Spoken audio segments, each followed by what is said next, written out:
ओम नमः शिवाय। प्रभु जी, आज की कथा है महाभारत श्रृंखला में आदि पर्व एपिसोड संख्या 24। अभी तक आपने सुना द्रोणाचार्य, कृपाचार्य और अश्वत्थामा के जन्म की कथा। अब कथा आगे। आज की कथा होगी राजकुमारों की शिक्षा दीक्षा तथा एकलव्य की गुरु भक्ति। प्रभु जी, आज माता रानी की 5वां दिन है। जयकारा शेरा वालिदा, बोल साचे दरबार की जय। अब कथा को आगे बढ़ाते हैं। वैशंपायन जी कहते हैं, हे जन्मेजय, द्रोणाचार्य भीष्म पितामह से सम्मानित होकर हस्तिनापुर में रहने लगे। भीष्म ने उन्हें सुंदर भवन रहने के लिए दिया।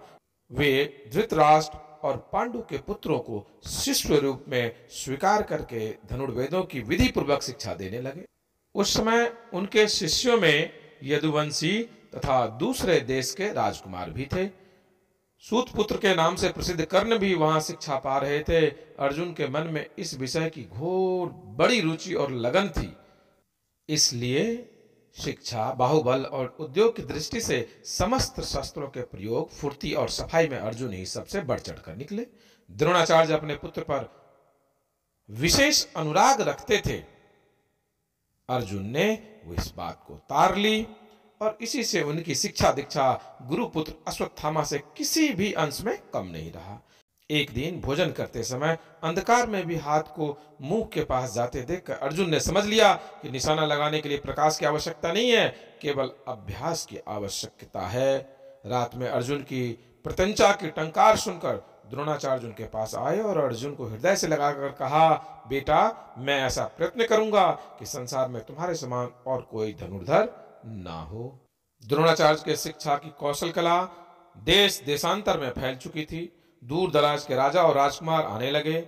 एक दिन निषादपति हिरण्यधनु का पुत्र एकलव्य भी अस्त्र शिक्षा प्राप्त करने के लिए उनके पास आया, परंतु द्रोणाचार्य ने यह सोचकर कि वह निषाद जाति का है, शिक्षा देना स्वीकार नहीं किया। वह लौट गया और वन में जाकर उसने द्रोणाचार्य की एक मिट्टी की मूर्ति बनाई और उसी में आचार्य भाव रखकर उत्कट श्रद्धा और प्रेम से नियमित रूप से अभ्यास करने लगा और अत्यंत निपुण हो गया। एक बार की बात है, सभी राजकुमार आचार्य की अनुमति से शिकार खेलने वन में गए। वहां उनके साथ एक कुत्ता भी था। एकलव्य का शरीर मैला कुचैला देखकर कुत्ता भूखने लगा। एकलव्य में अंधेरे में ही खींचकर 7 बाण मारे, जिससे उस कुत्ते को बिना चोट लगे हुए उनका मुंह भर गया। यह देख वहां से लौटकर राजकुमार ने द्रोणाचार्य को सब हाल सुनाया। अर्जुन की बात सुनकर द्रोणाचार्य उन्हें साथ लेकर उसी वन में गए। द्रोणाचार्य को देखकर एकलव्य उनके पास आया और चरणों में दंडवत प्रणाम किया और कहा कि आज्ञा कीजिए, मैं आपका शिष्य हूं और मैं आपको क्या सेवा करूं। तब गुरु द्रोणाचार्य ने कहा, एकलव्य, तुम अपने दाहिने हाथ का अंगूठा दक्षिणा के रूप में मुझे दे दो।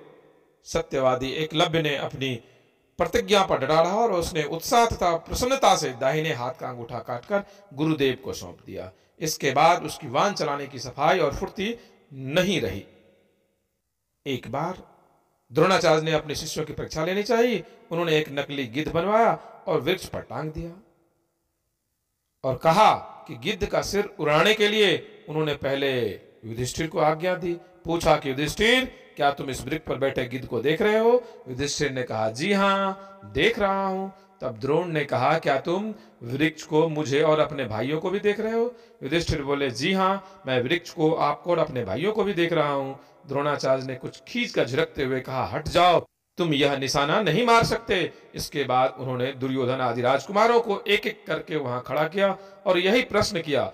उन सब ने यही उत्तर दिया। अंत में अर्जुन को बुलाकर उन्होंने कहा, देखो, निशाने की ओर चूकना मत, धनुष चढ़ाकर मेरी आज्ञा की बाट जो हो। क्षण भर ठहर कर आचार्य ने कहा, क्या तुम इस वृक्ष को, गिद्ध को और मुझे देख रहे हो? अर्जुन ने कहा, भगवान, मैं गिद्ध के अतिरिक्त और कुछ नहीं देख रहा हूं। द्रोणाचार्य पूछा, अर्जुन, भला बताओ, गिद्ध की आकृति कैसी है? अर्जुन बोले, भगवान, मैं तो केवल उसका सिर देख रहा हूं, आकृति का पता नहीं। द्रोणाचार्य का रोम रोम आनंद से प्रफुल्लित हो गया। बोले, बेटा बाण चलाओ। अर्जुन तत्काल बाण से गिद्ध का सिर काट दिया। अर्जुन की सफलता देखकर आचार्य ने निश्चित कर लिया कि द्रुपद के विश्वासघात का बदला अर्जुन ही ले सकेगा। एक अन्य घटना है, एक दिन गंगा स्नान करते समय मगर ने द्रोणाचार्य की जांग पकड़ ली। वैसे तो द्रोण स्वयं अपने को छूट सकते थे, फिर भी उन्होंने शिष्यों से कहा कि मगर को मारकर मुझे बचाओ। उनकी बात पूरी होने से पहले ही अर्जुन ने पैने बाणों से पानी में ही मगर को बेध डाला और सभी राजकुमार हक्के बक्के होकर अपने स्थान पर खड़े होकर देखने लगे। इससे प्रसन्न होकर द्रोणाचार्य बोले, बेटा अर्जुन, मैं तुम्हें ब्रह्मास्त्र नामक दिव्य अस्त्र प्रयोग और संहार के साथ बतलाता हूं।